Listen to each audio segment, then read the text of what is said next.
அன்பிற்குரிய ஆசிரியர் சொந்தங்களே, உங்கள் அனைவருக்கும் வணக்கங்க. தமிழ்நாடு டெட் எக்ஸாம் முடிஞ்சு நம்ம இப்போ அப்ஜெக்ஷன் ட்ராக்கரில் எந்தெந்த கொஸ்டின் டவுட் இருக்கோ அதுக்கெல்லாம் அப்ஜெக்ட் பண்ணிட்டு இருக்கோம். இதில் பார்த்தீங்கன்னா நேற்று வந்து நம்ம ஒரு 4 கொஸ்டின் வந்து அப்ஜெக்ட் பண்ணோம். அந்த 4 கொஸ்டின் அப்ஜெக்ட் பண்ணதில் பார்த்தீங்கன்னா அதில் 4 கொஸ்டின் நேற்று கொடுத்ததில் நேற்று நான் ஒரு ஆப்ஷன் கொடுக்கும்போது அது கொஞ்சம் கன்ஃபியூஷன் ஆகிற மாதிரி கொடுத்துட்டேன். அதை வந்து நான் உங்களை ரீசெக் பண்ணி சரி பண்ணி கொடுக்குறேன். அது இல்லாமல் இப்போ நான் எக்ஸ்ட்ரா ஒரு 2 கொஸ்டினோட வந்திருக்கேன். ஸோ வந்து ஒவ்வொரு கொஸ்டின்ஸையும் நம்ம வந்து தேடி பிடிச்சி அதுக்கு எவிடன்ஸ் இருக்கான்னு பார்த்து கொண்டு வரங்காட்டியும் ஆக்சுவலாக கொஞ்சம் டைம் எடுக்குதுங்க. ஸோ வந்து நம்ம கொடுக்குற ஒன்றும் ஒவ்வொருத்தவங்களுக்கு பயன்படுது அப்படின்னு பார்த்தீங்கன்னா அதுதான் சந்தோஷமா இருக்குங்க. இப்போ வந்து நம்ம என்ன பண்ணலாம்னா அடுத்து ஒரு 3 கொஸ்டின் இருக்கு. அதில் ஒரு கொஸ்டின் ஏற்கனவே உள்ளது தாங்க. அதை கிளாரிஃபை பண்ணிட்டு இதெல்லாம் எக்ஸ்ட்ரா 2 கொடுக்குறேன் உங்களுக்கு. ஸ்டார்ட் பண்ணிடலாமா? ஸோ இப்போ நம்ம கொடுக்க போகிறது என்னன்னு பார்த்தீங்கன்னா சோசியலில் 1. அது நேற்று உள்ளது வந்து நான் சரியாக எக்ஸ்ப்ளனேஷன் கொடுக்கும்போது நான் டிக் பண்ணும்போது தப்பான இதை வந்து சூஸ் பண்ணிட்டேன். அது 1. அது இல்லாமல் எஜுகேஷன் சைக்காலஜியில் 1 கொடுக்க போகிறேன். இது இல்லாமல் இங்கிலீஷில் 1 கொடுக்க போகிறேன். ஸோ இது இந்த 3 தான் இப்போ நம்ம பார்க்க போகிறோம். ஸ்டார்ட் பண்ணலாமா? இங்கே பாருங்க, கீழ்கண்பவற்றில் எவையெல்லாம் தாண்டை கூறும் விதிகள் அடங்கும்? அன்பிற்கினி ஆசிரியர் சொந்தங்களே, தாண்டைக்கு வந்து முதன்மை விதிகளா 3 கொடுத்துருக்காரு, துணை விதிகளா 5 கொடுத்துருக்காருங்க. இதுல நம்ம கொடுத்துருக்கிறது எல்லாமே துணை விதிகள் தான் கொடுத்துருக்காங்க. இந்த துணை விதிகள்ல அவர் கொடுத்த 5 துணை விதிகள்ல இந்த 4மே அடங்கும். அப்படி இருக்கும்போது இதுக்கு பதில் எப்படி வரணும்னா ABCD அப்படின்னு சொல்லி 4மே வரணும். அப்ப 4 ஆப்ஷன் கொடுத்த மாதிரி இதுல எதுவுமே இல்லை. அப்போ வந்து நாம என்ன சொல்லணும்? இந்த விடைகள் இல்லை, அந்த ஆப்ஷன் இல்லை அப்படிங்கிற ஆப்ஷனை சூஸ் பண்ணி இதை நீங்க அப்ஜெக்ட் பண்ணணும். அண்ட் இதுக்கான எவிடன்ஸை நான் ஆல்ரெடி கொடுத்த மாதிரி நேற்று என்னதுல எடுத்துக்கிட்டீங்க இல்லையா என்னோட கூகுள் டிரைவ்ல, அதே மாதிரி இதையும் என்ன பண்றேன், கூகுள் டிரைவ்ல வச்சுட்டு லிங்க் கொடுக்குறேன். அதுல ஒவ்வொரு டாக்குமெண்ட்டுக்கும் கொஸ்டின் நம்பர், இது வந்து 15 அப்படின்னு பாத்தீங்கன்னா அதுல 15 போட்டிருக்கும். அந்த அந்த டாக்குமெண்டோட நேம்ல 15 ஆரம்பிச்சு இருக்கும். அதை நீங்க கரெக்டாக எடுத்து நோட் பண்ணி டவுன்லோட் பண்ணி பண்ணிக்கோங்க. ஓகேவா? ஒன்னாச்சு. அடுத்தது போமா? இது பாருங்க, what is the expansion of EMI? இஎம்ஐக்கு பாருங்க, நம்மளை கன்ஃபியூஸ் பண்றதுக்காக இது வேணும்னே பண்ணியிருக்காங்க. இது உண்மையிலே நம்மளை கன்ஃபியூஸ் பண்றதுக்காக. நம்ம வந்து எவ்வளவு கஷ்டமான சுச்சுவேஷன்ல படிச்சு கிடிச்சு எக்ஸாம் எழுதணும் அப்படின்னு பார்க்கும்போது இதுல வந்து நம்மளை வந்து ரொம்ப சோதிக்கிற மாதிரி வேணுங்கன்னு கன்ஃபியூஸ் பண்றாங்க.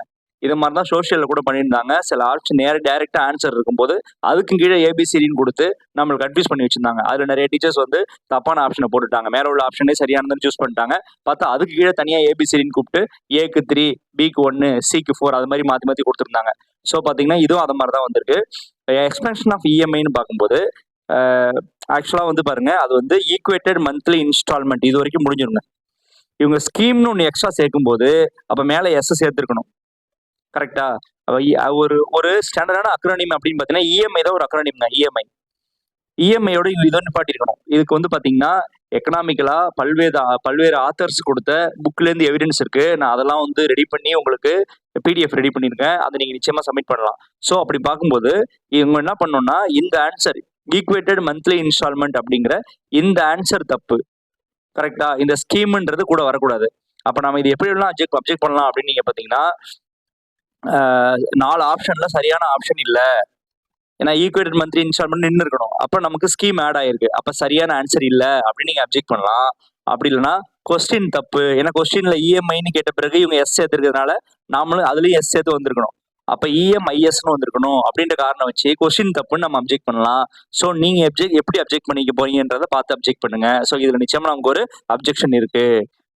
அடுத்து பார்த்தோம்னா ரைட், இதுதான் நேத்து நான் உங்களுக்கு கொடுக்கும்போது சரியா விளக்கி சொன்னேன். பட் குறிக்கும் போது ஆன்சர் தப்பா குறிச்சிட்டாங்க. இப்ப பாருங்களேன், மின்னல் கூற்று 1 வாக்கியம் 1, மின்னல் வெளிப்படும் பொழுது அதன் வெப்பம் 9882.2 டிகிரி செல்சியஸ் சொல்றாங்க. இது தவறானது. வாக்கியம் 2, ஒரு இடிமின்னல் பாய்வின் சராசரி நீளம் 1 முதல் 2 கிலோமீட்டர் ஆகும். இது சரி. அவங்க என்ன சொல்றாங்க? இதையும் தப்புன்னு சொல்லிவிட்டாங்க. பட் இது சரியானது. ஆஸ் பர் த சயின்ஸ் லா படி இது சரியானது. இதுக்கு நான் எவிடன்ஸ் அட்டாச் பண்ணியிருக்கேன். கொஸ்டின் நம்பர் 124ன்னு போட்டு என் கூகுள் டிரைவ்ல நான் லிங்க்ல கொடுக்குறேன். அதை நீங்க எடுத்து அப்ஜெக்ட் பண்ணுங்க. அப்ப இதுக்கு நம்ம எந்த ஆன்சர் சூஸ் பண்ணணும்? வாக்கியம் 1 தப்பு, வாக்கியம் 2 சரின்னு கொடுக்கணும். அப்ப ஏ பாருங்க, வாக்கியம் 1 தவறானது, வாக்கியம் 2 சரியானது. இதை ஏ தாங்க இதுக்கு சரியான ஆன்சரு. இதை கரெக்டா நீங்க அப்ஜெக்ட் பண்ணுங்க. ஓகே டீச்சர்ஸ், நன்றி. இதுல நான் இன்னும் சர்ச் பண்றேன். இன்னும் ஒரு நம்பகமான முறையில ஒரு அப்ஜெக்ஷன் பண்ணா நமக்கு வாய்ப்பு இருக்கு அப்படின்னு எது தோணுதோ நான் அது மாதிரி கொஸ்டின்ஸா சர்ச் பண்றேங்க. அத மாதிரி எனக்கு கிடைக்கும் போது எவிடன்ஸோட நான் உங்களுக்கு சீக்கிரமாவே இன்னைக்கு ஈவினிங்கோ நாளைக்குள்ளேயோ உங்களுக்கு நான் கொடுக்குறேன். நம்ம 22ஆம் தேதி ஈவினிங் 5:30 வரைக்கும் நம்ம அப்ஜெக்ட் பண்ண முடியும். ஸோ நிச்சயமா அது உங்களுக்கு யூஸ்ஃபுல்லா இருக்கும். 1 மார்க் 2 மார்க்ல நமக்கு நிறைய பேர் வந்து உள்ள வரோம் அப்படின்னா எலிஜிபிள் ஆகிறோம்னா அது நம்ம லைஃபே மாற்றக்கூடிய விஷயங்க. ஸோ நிச்சயமா வந்து நம்ம சந்தோஷமா ஒர்க் பண்ணணும். நம்ம லைஃப் சந்தோஷமா போகணும். அதனால தான் நான் அதெல்லாம் சர்ச் பண்ணிட்டு இருக்கேன். நம்ம எல்லாரும் சேர்ந்து நமக்கு நாமே உதவி செஞ்சுக்கணுன்ற எண்ணத்துல தான். ஸோ பார்ப்போங்க. நிச்சயமா நான் இன்னும் சர்ச் பண்றேன். கிடைக்கிறத உங்களுக்கு நான் கொடுக்குறேன். Thank you teachers.